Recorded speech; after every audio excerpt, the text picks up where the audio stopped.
Deputy CM Keshav Prasad Maurya तो गृह मंत्री अमित शाह की भाषा बोलने लगे। सोशल मीडिया पर धड़ाधड़ पेश होने लगे सबूत। सोशल मीडिया पर एक के बाद एक यूजर लगा रहे बस यही आरोप। केशव ने तो बाबा साहब भीमराव अंबेडकर का कर दिया अपमान। केशव ने अंबेडकर के बारे में ऐसा क्या कहा जिसके आधार पर लोग कहने लगे ये तो अमित शाह के पक्के वाले समर्थक हैं। मान्यवर, अभी एक फैशन हो गया है अंबेडकर अंबेडकर अंबेडकर अंबेडकर अंबेडकर अंबेडकर। इतना नाम अगर भगवान का लेते तो 7 जन्मों तक स्वर्ग मिल जाता। गृह मंत्री अमित शाह के 12 सेकंड के वीडियो ने क्या से क्या कर दिया, ये किसी से छिपा नहीं। संसद में पहले संग्राम हुआ, अब सड़क पर लड़ाई जारी है। शाह ने सफाई दी, कहा मेरे बयान में ऐसा कुछ भी नहीं, मगर हंगामा शाह के खिलाफ पूरे देश में जारी रहा। यहां एनडीए के सहयोगियों के दिमाग ने भी ये कहना शुरू कर दिया कि अमित शाह ने तो फंसा दिया। राहुल, प्रियंका, अखिलेश से लेकर चंद्रशेखर की जुबान पर यही है, माफी अमित शाह क्यों नहीं मांग लेते। आखिर संसद में तो उन्होंने बाबा साहब अंबेडकर के बारे में ऐसा कहा, अंबेडकर की महत्ता पर सवाल उठाया। अब कुछ ऐसा बवाल यूपी में शुरू हुआ। अमित शाह के 12 सेकंड का वीडियो देश भर में लोगों की जुबान पर है, तो अमित शाह के खास डिप्टी सीएम केशव प्रसाद मौर्य का भी एक 12 सेकंड का वीडियो सोशल मीडिया पर तेजी से वायरल हो रहा है। कहने वाले तो कह रहे हैं, मुख्यमंत्री योगी आदित्यनाथ कह रहे होंगे शाह और केशव इस रास्ते के जरिए उनकी राजनीति को निपटाने में लगे हैं। आप भी सुनिए डिप्टी सीएम केशव प्रसाद मौर्य ने आखिर ऐसा क्या कहा जिसे सोशल मीडिया पर बवाल मचा हुआ है।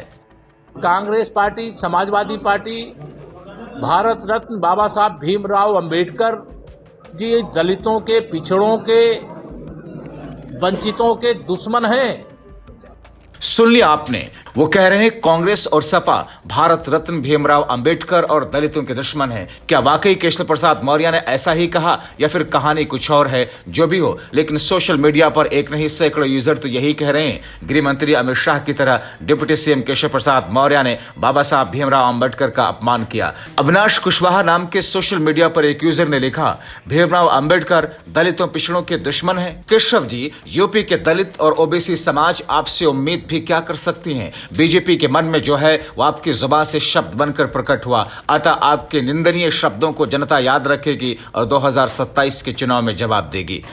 सुरेंद्र यादव नाम के एक और सोशल मीडिया यूजर ने लिखा, स्टूल मंत्री केशव प्रसाद मौर्य बाबा साहब जी के बारे में क्या बोल रहा है? सभी लोग देखें और सुने, सभी को जागरूक होने की आवश्यकता है। एक्स पर सुनील नाम के एक यूजर ने लिखा, यही है बीजेपी आरएसएस संघी श्रवण मीडिया का चाल चरित्र। ओबीसी समाज से होकर भी इनका ब्रेन वॉश कर दिया गया। केशव प्रसाद मौर्य को देखो, बहुजन समाज के नायक बाबा साहब अंबेडकर जी को दुश्मन बता रहे हैं। अब तक तड़ी पार अपमान कर रहा था, अब इसे लॉन्च कर दिया बैलेंस बनाने के लिए।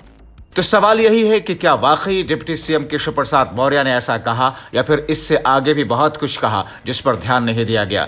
दरअसल बरेली पहुंचे डिप्टी सीएम केशव प्रसाद मौर्य ने सर्किट हाउस में प्रेस कॉन्फ्रेंस की। इस दौरान गृह मंत्री अमित शाह का बचाव करते करते उनकी जुबान फिसल गई। उनसे जब पत्रकारों ने पूछा कि कांग्रेस और सपा गृह मंत्री के खिलाफ देश भर में प्रदर्शन कर रही है, तो उन्होंने कहा कि कांग्रेस और समाजवादी पार्टी बाबा साहब अंबेडकर और दलितों, पिछड़ों, वंचितों के दुश्मन है। तो क्या माना जाए, शब्दों के चैन में डिप्टी सीएम केशव प्रसाद मौर्य गच्चा खा गए और इस तरह से वाक्य बनाया जिससे अंबेडकर का अपमान हो गया। इसी प्रेस कॉन्फ्रेंस में केशव प्रसाद मौर्य ने कहा, अगर कांग्रेस प्रदर्शन कर रही है तो कांग्रेस से मेरा सवाल है, वो बता दें बाबा साहब को संविधान सभा में सदस्य बनने के लिए पश्चिम बंगाल क्यों जाना पड़ा? बाबा साहब के जन्म स्थान से लेकर उनके निर्माण स्थल तक पंच तीर्थ बनाने का काम कांग्रेस ने क्यों नहीं किया? भारत रत्न देने का काम कांग्रेस ने क्यों नहीं किया? उनका शरीर शांत होने के बाद उनके अंतिम संस्कार में हिस्सा क्यों नहीं लिया? उनको चुनाव क्यों हरवाया? कांग्रेस बाबा साहब की दुश्मन पार्टी है। खैर, अब डिप्टी सीएम केशव प्रसाद मौर्य जो भी तर्क दें, लेकिन ये बात तो फैल गई, केशव प्रसाद मौर्य ने बाबा साहब भीमराव अंबेडकर का अपमान कर दिया। अब इसकी सफाई देते हुए बीजेपी की हालत खराब है। यही नहीं, मुख्यमंत्री योगी आदित्यनाथ तो गुस्से से आग बगुला है। एक तरह से सोच रहे होंगे केशव ने तो उनसे अपना पुराना बदला ले लिया, एक तरह से दलित समाज को अपने बयान के जरिए उनके खिलाफ कर दिया, एक तरह से संकेत दे दिया बीजेपी के साथ रहना, साथ देना, अपने स्वाभिमान को चुनौती देना है। मान्यवर, अभी एक फैशन हो गया है अंबेडकर अंबेडकर अंबेडकर अंबेडकर अंबेडकर अंबेडकर। इतना नाम अगर भगवान का लेते तो 7 जन्मों तक स्वर्ग मिल जाता। कांग्रेस पार्टी, समाजवादी पार्टी, भारत रत्न बाबा साहब भीमराव अंबेडकर जी दलितों के, पिछड़ों के, वंचितों के दुश्मन हैं।